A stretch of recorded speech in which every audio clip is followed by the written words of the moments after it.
Hello, everyone. Welcome. I'm Nick I'm Tyler. from Top Notch Sports, and today we're going to be breaking down the Green Bay Packers 2023 NFL Draft. You know, Tyler, first things first, Tyler's our Green Bay Packers expert. You're our analyst, okay? You sat in the war room for us in our mock draft. You sat in the war room during the real draft and got to watch them draft their, pick their guys. I'll start with this. I think you did a much better job. And for those of people that, don't know what we're talking about, go back, watch our mock draft. Go watch me and Tyler's video that we did on our YouTube channel. You can go and see what we did ultimately, what Tyler did in the war room for the Packers. I think you had a hell of a draft. But this draft, first things, first, what did you think from an overall perspective? How do you think the Packers did in real life?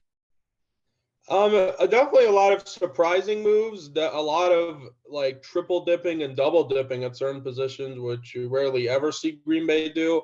I would say it wasn't a great draft, but it was a good draft. We filled in a lot of needs, and we also did a good job of balancing between giving the defense help and giving Jordan Love the proper tools for him to succeed this season. And again, I was high on Jordan Love, coming out of college. I actually did like him. I was one of the select few, and now we're getting to see how he actually turns out. But overall, this draft, so again, you had a hell of a draft. So again, I just want to keep on telling the Packers fans, Tyler was my top, for a mock draft. You ended up getting the highest grade. I think you did a phenomenal job. And every pick that you made, they weren't always on the board at the pick that, the Green Bay Packers had in real life, but you had an excellent draft. But now let's go to the real life draft. Okay. The first pick, 13th overall. The Green Bay Packers ultimately go out and they take Lukas Van Ness, edge rusher from Iowa. What did you think about that? Shocking, not shocking? Did you like that pick? And what's just your overall take on Lukas Van Ness? All right. So, well, the first thing I thought is if it all centered around Jackson Smith and Jigba, because I heard all the rumors they did the trade with the Jets to move up to 13 to get him. So I thought, okay, if Jackson Smith and Jigba is not there, they're going to trade down. If he is there, they'll take him. But they go defense. They go defense for the 11th time in the past 12 drafts. And but I do like Lucas Van Ness a lot. I think the underrated part is that he's strong against the run, and this defense has sucked against the run for way too long. And, he has a little bit of position versatility, can play some edge, 3-4 end. Maybe you can move him inside to D tackle. He's probably big enough, and he's an insane athlete for his size. 6'5, 272, 4'5, 840 is phenomenal. And he's super strong. You saw it on film when he was pushing back Paris Johnson and Peter Skoronski, who both went in the top 11. So I do think he'll add some nice pass rush, and we desperately need an edge rusher. I don't think most Packers fans, I get it. The wide receiver's the fun pick. I get it. Trust me, I know. I wanted Jackson Smith and Jigba as much as the next guy did. But I think Lucas Van Ness fills an equally as important role because Preston Smith's going to be on an expiring contract, and he's a good number 2 edge rusher, but he isn't a good number 1. And Rashawn Gary's probably going to be out for at least half the season with a torn ACL, unfortunately, but that future duo could be very good. So I actually do like the Lucas Van Ness pick actually quite a bit. I give it a B+. Yeah, Lukas Van Ness, like you said, 6'4". Some people list him at 6'5". He's probably like 6'4 3/4 or something. So most people list him at 6'5". Like, yeah, 272, 34-inch arms. Those are pretty long arms for the edge. Like, that's kind of about a little bit above average or about average right there.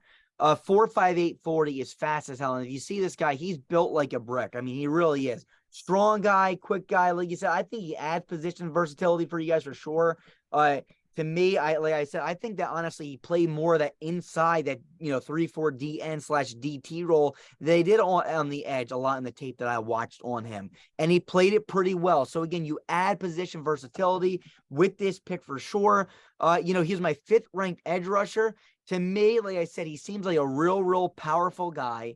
He has, like I said, he's 69th percentile in arm length, 70th percentile in weight, 71st percentile in height, and then he's in the 91st percentile in 40-yard dash speed. This guy's quick enough to play on the edge. He's strong enough to play in the inside. He adds that position versatility. Do I think he was the best edge rusher on the board at the time? No, But honestly, if you need a guy that's versatile, you know this better than I do, if you guys do or not. This is your guy. He can do a little bit of everything, and I like that you guys picked him. I ultimately gave it a B. You know, it is a premier position. You do need edge rushers in the National Football League. I feel like it's a very important position. This guy's skilled. I don't think he was the best, but I think it's fair to give him a B here because, again, like you said, you know, I was kind of looking at it on, you know, possibly trying to help out Jordan Love myself with this pick, you know, in any sense, offensive line or wide receiver position, or even tight end. I know you and me talked about tight end too.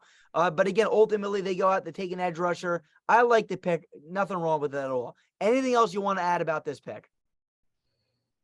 I don't think there's anything else to add, but I do feel we needed someone more sort of at that 3-4 end because Dean Lowry left in free agency to Minnesota, and that left a vacant role. There was pretty much no one there to take it. So I think Lucas Van Ness could definitely produce early.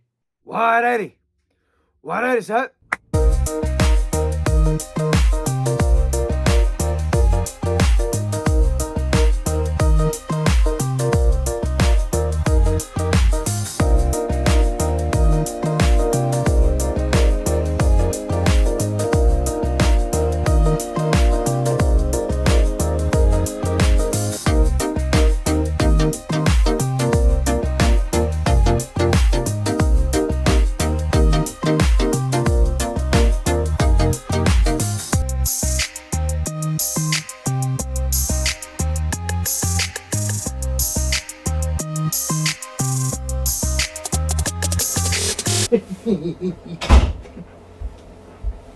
Yeah.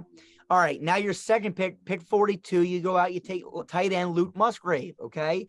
Now, again, I'll just tell you a little bit about what I have, you know, where I have him about. You know, in my, you know, final rankings, I list him at 6 at the tight end position. You know, he's a all right size guy, you know, 6'5", 253, 4'6", 140. This is a guy that has a little bit of wheels, a little bit bigger. I feel like he's a really good check down option for the quarterback. He can get loose on some deeply designed routes. And, you know, another thing I said is that he uses his size sometimes to, you know, hang on and hold on to the ball after he takes a hit. The one thing I did not see is that he doesn't go up and get balls, nor does he create many yards after the catch. But he seems like a safety valve, a guy that can get open underneath. Or if you give him a deep route, this is a guy with his speed and his size, he could get open on those deep routes. So what's your take on, you know, Luke Musgrave in the second round? I'd give it a B, and I know Darnell was there, but I think this is what happened because we saw in the draft Darnell had that what was it, left knee soreness, or it was Swelling of the knees. yeah, Swelling. it was swelling. So honestly, I think they had him, and we'll get to Tucker Kraft later, but I think they had Luke Musgrave, Tucker Kraft, and Darnell as all like equal, but because of that injury, I think that's why the Packers ended up choosing Luke and Tucker over Darnell. So, but that's just my conspiracy theory. But I do like Luke Musgrave. I do think that he has the upside to be, you know, like you said, a good safety blanket. Not going to get you a ton of yards after catch, but will be a nice chain mover for this team, and ultimately gives Jordan Love a quality, maybe a quality starting tight end. And hey, we double dip later. I wonder if we'll run some two-way tight end sets. Would not surprise me. But I Yeah. think Luke Musgrave can be a good player. He definitely has the intangibles. He just needs to have a little bit more of I guess you could say, that dog mentality. Yeah. And like you said, I mean, the main thing about him is, like we already mentioned, big guy, has some wheels. I mean, to me, he was not my top guy on the board at the time. You know, I honestly went with for my grade on this one, I went with a B- because it does fill in his position of need.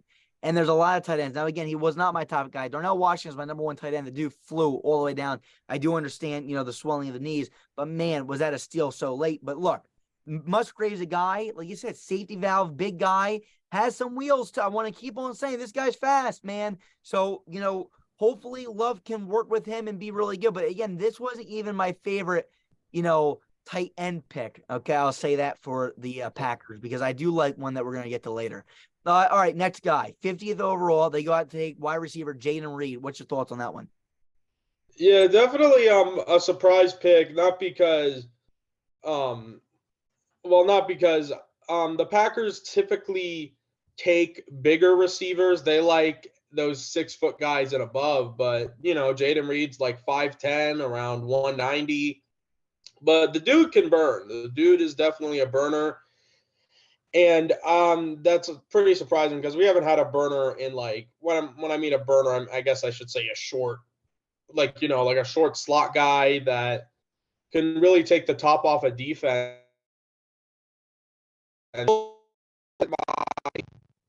wasn't my favorite wide receiver remaining. I kind of wanted Rashee Rice. Rashee Rice was the guy I wanted, and Shane with Josh Downs. But I do like Jaden Reed.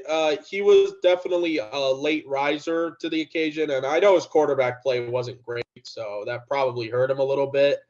But I do think he can be a good impact. I'm glad they went all offense in the second round for Jordan Love to succeed. Yeah, like you said, 5'10", 187, and a 4.4, 540. I said he's interesting to watch. He's able to both high point the football and use his agility after the catch. That sounds great. He's also really good at adjusting the football when it's in the air. Sounds good. He's able to return kicks, which is a trait, which is a great trait to have. He has versatility, which will, really, put him higher on some people's boards, as we see that the Packers ultimately end up taking him. Interesting prospect. I said, here's the issue. They took my 21st ranked wide receiver in the second round at pick 50. Now, again, does he fit in well with this offense? Well, you got Romeo Doubs, you got Christian Watson, now you got him. Do you need, Rashee Rice is one of my favorite receivers in the entire draft class. He goes a few picks after this to the Chiefs. Damn it.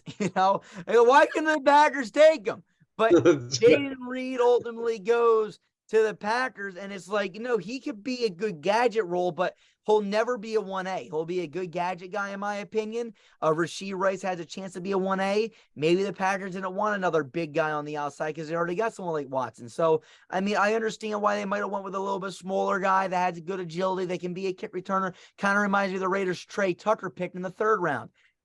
So that's that. I went real low for this one. Because I scouted 23 wide receivers. He was my 21st guy. I gave this one a D+. But I understand why. Again, I got to follow certain algorithms and stuff on, my grade scale there. When I'm talking to these guys, and I say, I understand why they would go this route. I just still think there were better, shifty return guys on the board at the time of pick 50.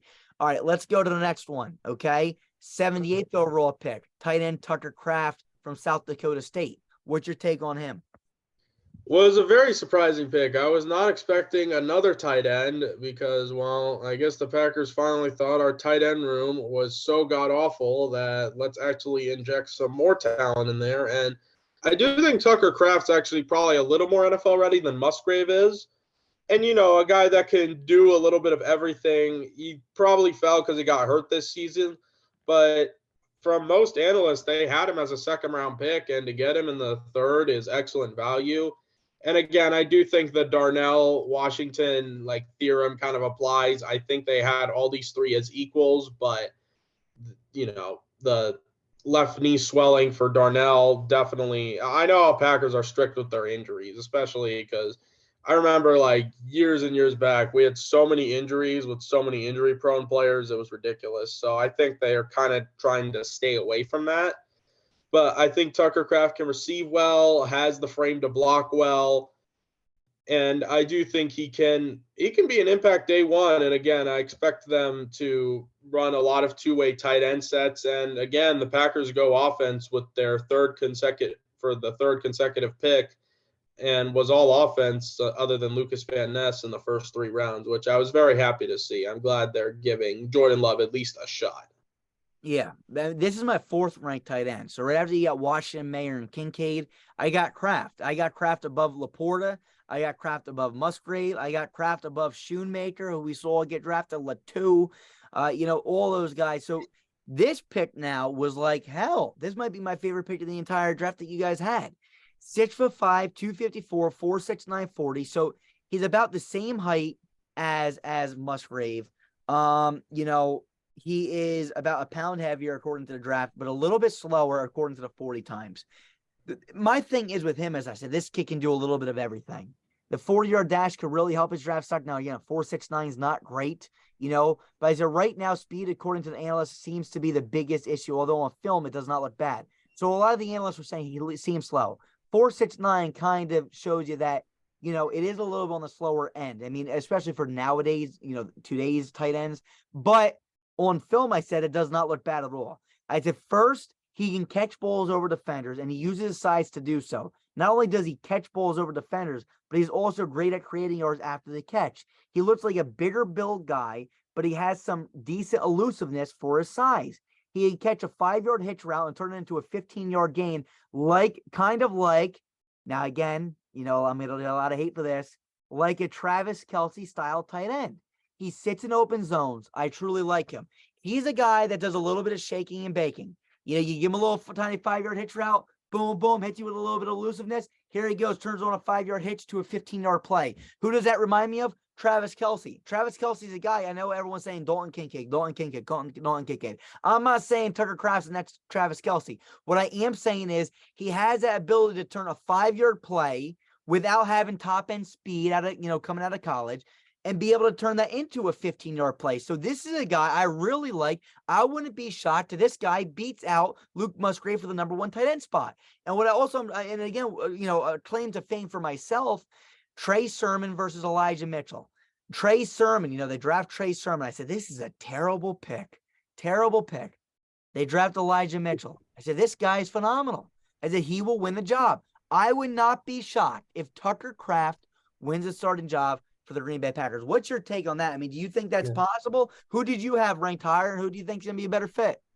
I did have Tucker ranked higher. I did have Luke Musgrave around, I want to say 5, 6. I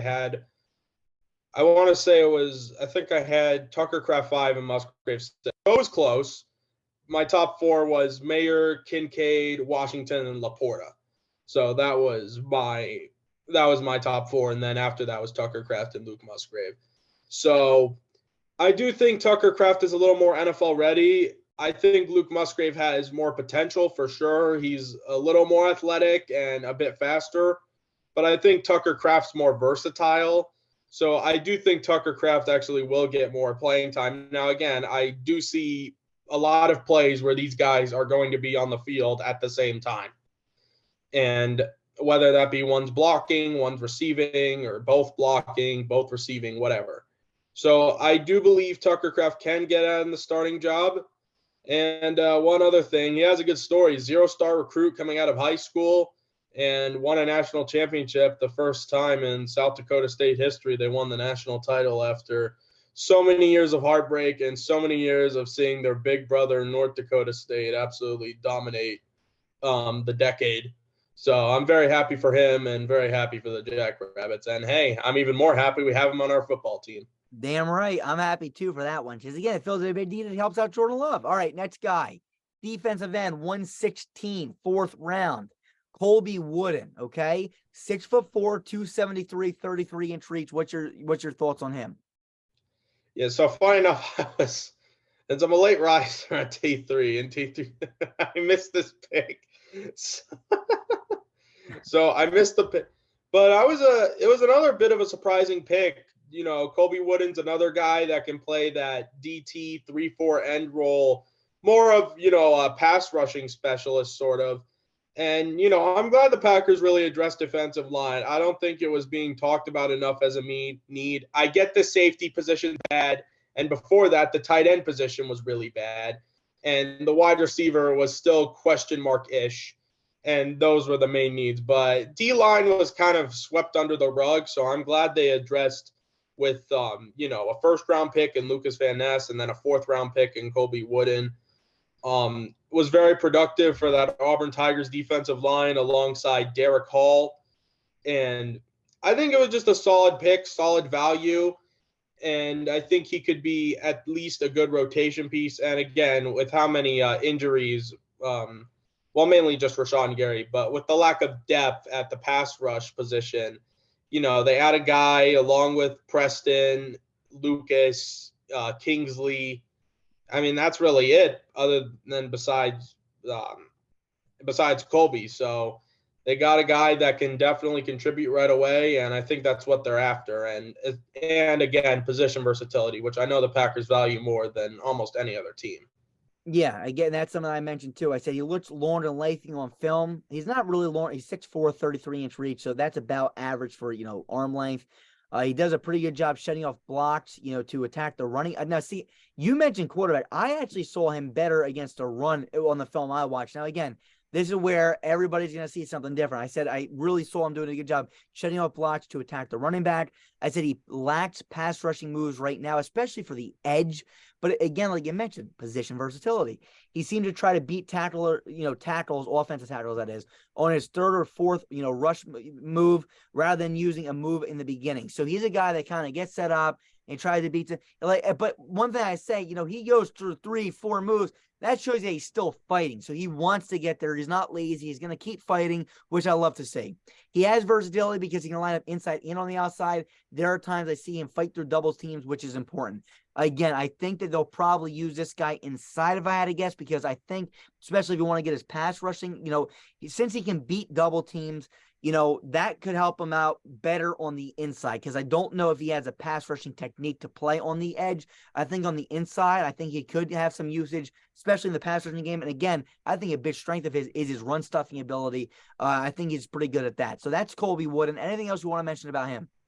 Yeah, but again, against the run is important because, our run defense has been piss poor, to say the least, over the past few years, probably since around like 2017, maybe 2018. It's been very poor against the run, and we didn't really address much defensive line, but I'm finally glad Brian Gutekunst has, opened his eyes, because I remember he was kind of, how should I say it, sort of narrow-minded when it came to needs in the past, but he really addressed defensive line really well in this class, and I'm very glad he got a guy like Wooden and a guy like Lukas Van Ness, who, while they can rush the passer, they're very efficient against the run, and I expect this run defense to improve at least a bit. I'm not saying it's going to be top 3. It's not the Niners, but I do think that it's very important, and if this run defense can at least get average, it takes so much pressure off this pass defense to perform well. And actually, and it doesn't kill you. Like when teams run the ball down your throat and you don't have a good run defense, it's like almost the worst thing. It's like a slow, painful death. Yeah, absolutely. So, and that's a pick I gave a B+ because again, he's one of my top guys that were left on the board at the time you guys picked. The position versatility is pretty dang good. I know you double dip there, so far. But to me, again, he was one of the higher guys I had left. He was my 16th ranked edge rusher.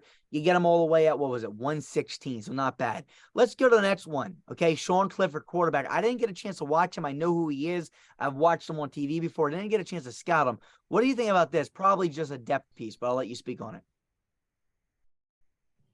It is just a depth piece. And, he was steady at Penn State. He has a lot of experience. I want to say he stayed I want to say he started 5 years there because of the COVID eligibility, but he was steady for the Nittany Lions. He wasn't exceptional, but he's the definition of a game manager quarterback. He's not flashy. He's not super athletic. He's just, accurate. He makes the safe plays most of the time. He's not going to mess up very often. And that's what he was brought in to do. Now, other than him, the only 2 quarterbacks on the roster were Jordan Love and Danny Etling. Honestly, I heard some reports that we were trying to go after Matt Ryan for the backup quarterback spot. I don't know if that's true anymore now, but it's a fine pick. I'm not saying it was a great pick. It was just an okay pick. It's just, again, it's just a depth piece. It's just a guy that's very veteran. He's actually older than Jordan Love by 3 months, which is insane. So it was just an okay pick, nothing exceptional. Absolutely. And again, like you just said, this is a guy that's going to come in, probably the backup. We saw a lot of quarterbacks go, try to be the next Brock Purdy, which is not going to happen because everyone's trying to find the next Purdy, just like everyone's trying to find the next Josh Allen. People overcompensate because they missed on the last one and they think they can find the next one, and there is no next one. Brock Purdy was an exception to the rule. Now everyone wants to try to, find the next exception, which, again, I do like that we're seeing an increase in young quarterbacks come into the league. I just don't. I think that should have been always the way. I just don't like the idea that they're overdrafting quarterbacks now in the sense of, trying to find the next guy when they missed on the last one. So we'll wait and see how that works out. All right, next guy, 159, wide receiver Dontavian Wicks, 6'1", 206, 4'6", 240. A little bit on the slower side, a little bit bigger, but I'll tell you this much. He actually was higher ranked on my grade scale, on my personal analysis rankings, than Jaden Reed. So what do you think about this one? I like Wicks. I thought it was very nice value. He fell because honestly, I could have seen him as a very early pick. He had basically the best season for a wide receiver in Virginia history. Then, Brocco Mendenhall, he resigns. They bring in Tony Elliott. They bring in Des Kitchings on offense. And he had some injuries. I know he had some bad drops, but the quarterback play was horrible. And I think that really affected him because as a wide receiver, you can separate all you want, but if your quarterback sucks, and Brennan Armstrong was horrible last year, like there's nothing you can do. All you can hope is that he throws the ball your way and, you catch it and make a big gain out of it. But if he's not throwing to you or not making the correct throws, then there's nothing you can do. But I do like Wicks. He can definitely get separation. This is more of a prototypical Packers receiver and more prototypical than Jaden Reed. And I do think he can actually get minutes because, again, this is a very young receiver room. I mean, outside of Christian Watson, Romeo Doubs, and Jaden Reed will probably still be higher on the depth chart. I mean, he could be wide receiver 4. I mean, Lazard's gone. Cobb is gone. Honestly, I don't see much competition. In my opinion, he'll probably beat out Samori Torre. And honestly, I think he could produce. He could be a very nice pick. I know some had him as like a round 4 guy, and getting him in the 5th round, middle of the 5th round, was very nice value. That was the pick we got from that's the pick we got from the Detroit Lions. I will admit I'm annoyed that they took Brian Branch. I hear you. So, all right. So, Dontavian Wicks for me, I was interested because you did just take Jaden Reed. I actually like this guy better than him, but again, maybe not as much of a fit. So maybe that's why we went with Reed first. Really good releases off the line of scrimmage, but most of his work is done when the ball is up in the air. He great job at catching balls in tight windows, and he can catch a ball over the middle of the field consistently, able to take those hits. He made some crazy catches, able to get toes in bounds on the sidelines. He would be a good player if the NFL is willing to use him and give him an opportunity. On the Packers, this is a receiving core, like you said, that could absolutely end up using him. So we'll wait and see. All right, the next guy, Carl Brooks, defensive end. I had him listed as a defensive tackle. Let me just go over his physicals real fast. 6'4". Well, actually, I got non-official, so these were not at the combine. So his official numbers were at the pro day. I don't know if you got those, but 6'4", 303, 32-inch reach were his non-official measurements. What do you think about Carl Brooks? Oh man, I love this pick at 169. This is the pick we got in the Buccaneers trade. Whew, I love Carl Brooks. I had him, going in I thought he could honestly go as high as the 3rd round. I couldn't believe he fell all the way to early 6th, which was insane to me. A great technician, has a great variety of pass rush moves, and was very productive at Bowling Green. 50 pressures and 10 sacks in his final year with the Falcons. And I know he isn't as athletic as the other guys, but in terms of a technician, he's definitely the most refined of this group.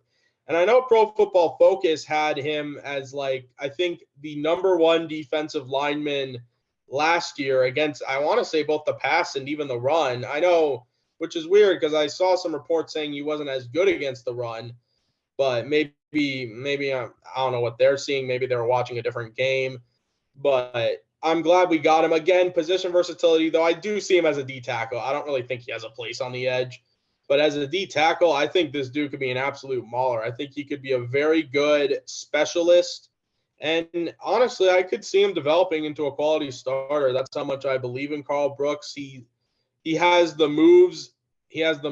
And he has just overall excellent technique, despite not being as good of an athlete, because Packers, they take usually guys with high relative athletic scores. He had the lowest relative athletic score of any of our draft picks at 5.97, I believe, which is well below the Packers. The Packers usually maybe a high 7 at worst. So I'm glad we got Carl Brooks. One of my favorite picks, easily top 3 of my favorite picks. Yeah, again, and you know what? First thing in my notes, I mean, this probably going to sound very familiar. This kid is a versatile player. He can line up on the edge or in the inside. So we keep seeing versatility. Most of the film I watched, he was actually lined up on the edge. I do not think he'll be fast enough to play on the edge at the NFL level for today's NFL game. He does a good job containing on the edge, but he's not very quick. Once he gets through the line, he is relentless in his effort to take down the quarterback. He is capable of running stunts. Overall, a guy that has good size, but not extremely quick. He is more of a defensive end than a defensive tackle, in my opinion, but it's going to depend on the scheme. He was productive in college, but I do not see it, translating purely to the NFL, especially if he plays defensive tackle. So I think this is a guy that should probably play a little bit D end. If he plays on the edge, he may have some more success.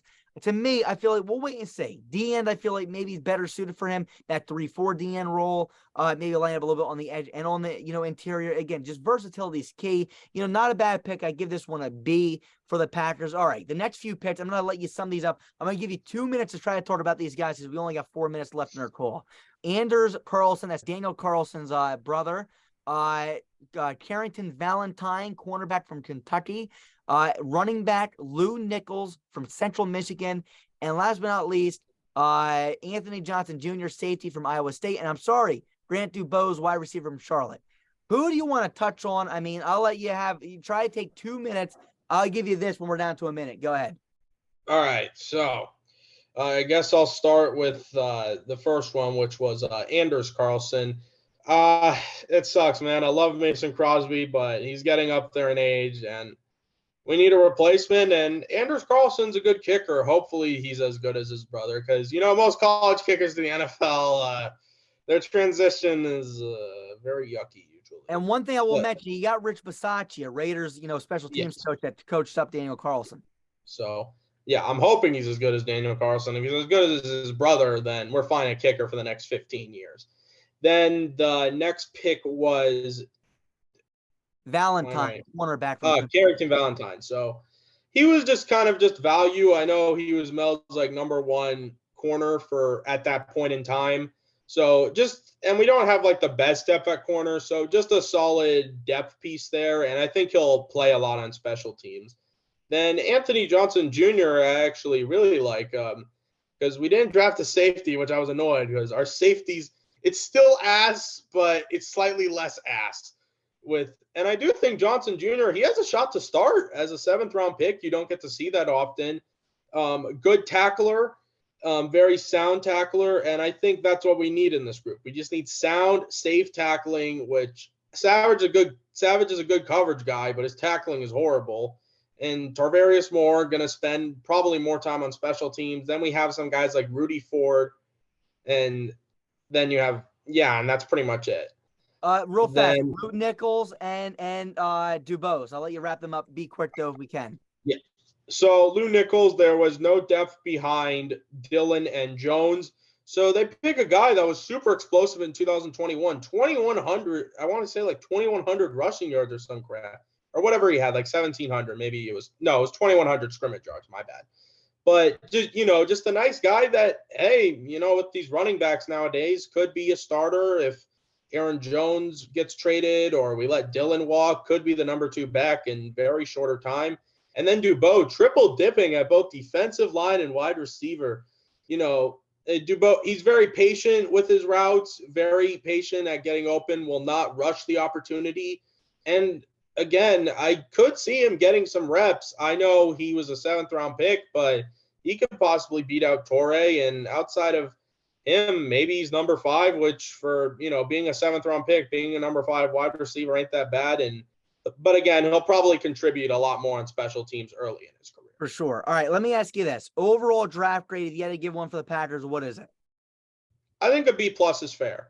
I think they addressed the needs. There were some guys I did like over some guys that were taken, but they filled a ton of needs, and I was very satisfied that they triple dipped at 2 positions of need and double dipped at 1. So overall, I'm satisfied with Brian Gutekunst's draft, and I do think it's a solid class that could contribute very early on, especially this is a very young team now with Rodgers gone. I don't know what the average age is, but it's probably on the younger side of the NFL.